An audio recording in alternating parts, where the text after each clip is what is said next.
नमस्कार, राधे कृष्णा। आप सबका स्वागत है आपके अपने चैनल एस्ट्रो पंडित पर। और मैं आपका अपना आचार्य कुलदीप पांडे। आज जो चर्चा का विषय है, कई दिनों से चर्चा एक ही विषय पर हो रही है कि बिना जन्म कुंडली के कौन सा रत्न धारण करें और किन स्थितियों को देखने के बाद कौन सा रत्न धारण करें। देखिए, आज जो हमारा है विषय वो है मंगल से संबंधित।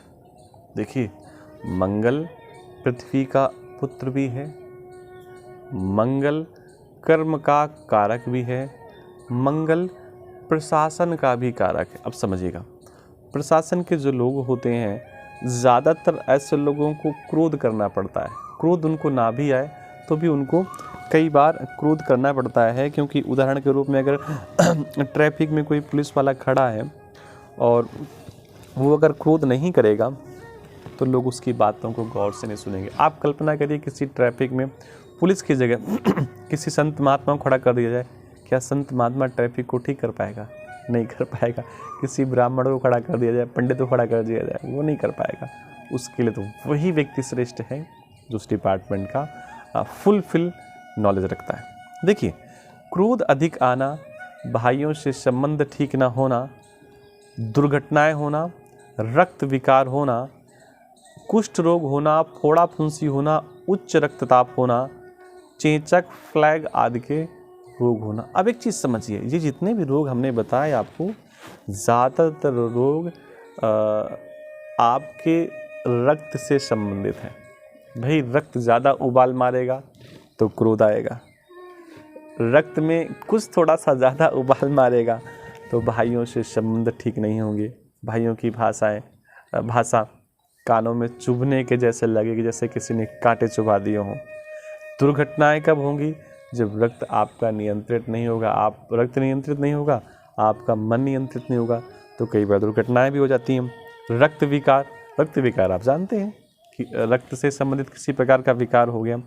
कुष्ठ रोग, ये भी बॉडी का ही रोग होता है।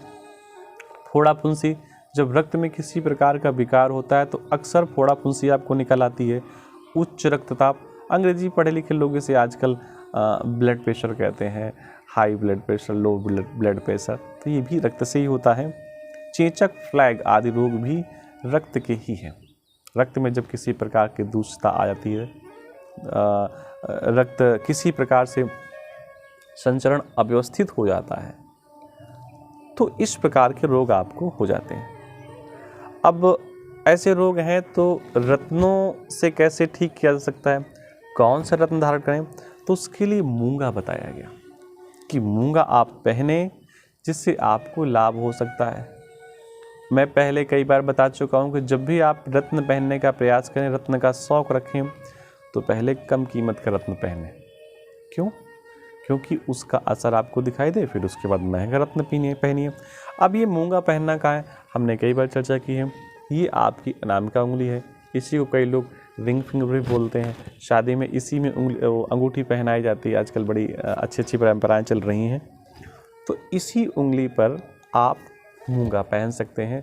अपने किसी नज़दीकी आचार्य की सहायता से, किसी ज्योतिषी की सहायता से, किसी उस व्यक्ति की सहायता से जो उस फील्ड का मास्टर है, जो उस फील्ड में अपनी पकड़ रखता है। मन माने स्वभाव से नहीं पहनना है। ऐसा भी नहीं करना है किसी शॉप में जाना है, उससे पूछ लेना भैया क्या पहनना है, कैसे क्या, तो जो भी बता दे आप उसका अनुसरण कर लें। नहीं, देखिए, जो काम जिसका होता है वो उसी से सजता है या साजता है।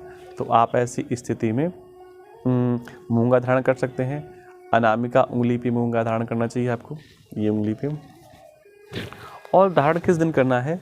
मंगलवार के दिन। भगवान महावीर का नाम लेकर के, हनुमान जी का नाम लेकर के, और जो भी आपके आसपास प्रतिमा हो, धूप दिखा करके उसको गंगा जल, दूध, दही, शहद, इत्र आदि से स्नान करवा के, थोड़ी सी रोली लगा करके, भगवान का भजन करके। देखो, रत्न है, इसको जीवित करना पड़ता है। वैसे ये जीवित है, वो सब कुछ अपनी जगह है। भाई, गेहूं का बीज है, उसको जीवित करना पड़ेगा, तो जीवित करने के लिए क्या चाहिए, उसको अनुकूल वातावरण चाहिए, उसको बढ़िया सी जलवायु चाहिए, और उसे जल भी चाहिए, मिट्टी भी चाहिए, धूप भी चाहिए, छांव भी चाहिए, उसके साथ सुरक्षा भी चाहिए, तभी तो वृक्ष निकलेगा और फिर एक छोटा सा दाना कई दानों के रूप में परिवर्तित होकर के बाहर आ जाएगा। तो इसी प्रकार रत्नों से ये प्रार्थना करनी चाहिए कि हम आपको धारण कर रहे हैं, आप हमें अनुकूल इसका रिजल्ट दीजिए।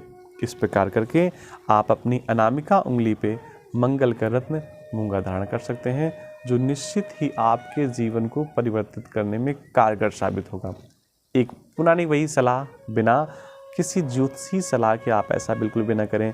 और हाँ, आपको ऐसा लगता है कि आप हमसे बात करें, हमसे पूछें, तो उसके लिए हमारे दिए गए नंबर पर आप हमसे संपर्क कर सकते हैं, व्हाट्सएप कर सकते हैं, कॉल कर सकते हैं और मिलते नई जानकारी के साथ। लेकिन हाँ, अगर आपने चैनल को सब्सक्राइब नहीं किया, अभी कर लीजिए, ताकि हमारा और आपका संबंध आसानी से बना रहे।